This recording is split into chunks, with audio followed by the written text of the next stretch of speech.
The MHA does not set a threshold of reach or impact in assessing whether to preemptively act against threats of hostile information campaigns. In the case of 10 inauthentic websites that were blocked on the 22nd of October 2024, the level of exposure of Singaporeans to these 10 websites were assessed to be low. However, based on our investigations, they could potentially be used by foreign actors to mount hostile information campaigns against Singapore. Most of these websites are associated with global networks of inauthentic news websites that have been reported by cybersecurity researchers to have conducted hostile information campaigns and influence campaigns in other countries. The Infocomm Media Development Authority, IMDA, had considered the Ministry of Home Affairs findings and was satisfied that it was in the public interest to take preemptive action and not wait until a hostile information campaign is mounted before acting against these websites. Singaporeans should continue to remain vigilant when consuming online content and be alert to such inauthentic websites and the threat that they pose. The directions to Internet access service providers to disable access to the 10 inauthentic websites were issued with the intent of protecting users in Singapore from accessing and potentially being misled by these inauthentic websites.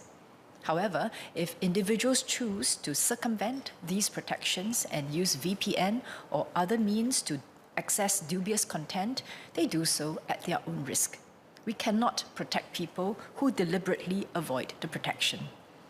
Under Section 59 of the Broadcasting Act, any licensee aggrieved by any decision of the IMDA may appeal to the Minister. Thank you, Mr. Speaker. I thank the MOS for her reply. Blocking websites is a very powerful tool, but it also can have unintended consequences, such as driving traffic underground.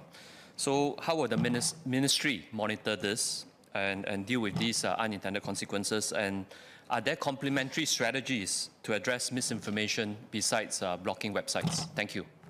I thank the member for his supplementary questions. The objective of issuing directions to the inauthentic websites is to protect users in Singapore from accessing and potentially being misled by them, and to raise public awareness of such foreign interference risk. So by issuing the directions, by blocking access to these websites, we would have achieved these objectives. I take the point that the member mentioned that there could be users, audiences in Singapore who would try other ways and means to get access to this content. I had shared in my main reply that we cannot prevent them from doing so, but we would have achieved our purpose of highlighting to these users already the risk of accessing such content. Beyond what we can do in the areas of issuing directions, I think what is most important is that we need to remind members of the public that they have to remain aware and vigilant against potential foreign interference activity.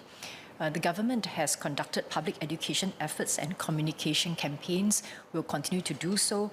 This includes the National Library Board's SURE campaign, which stands for Source, Understand, Research and Evaluate, to impart critical thinking skills to help Singaporeans discern the reliability of information, as well as the annual Total Defence campaign that reminds Singaporeans of the part that they need to play to counter hybrid threats.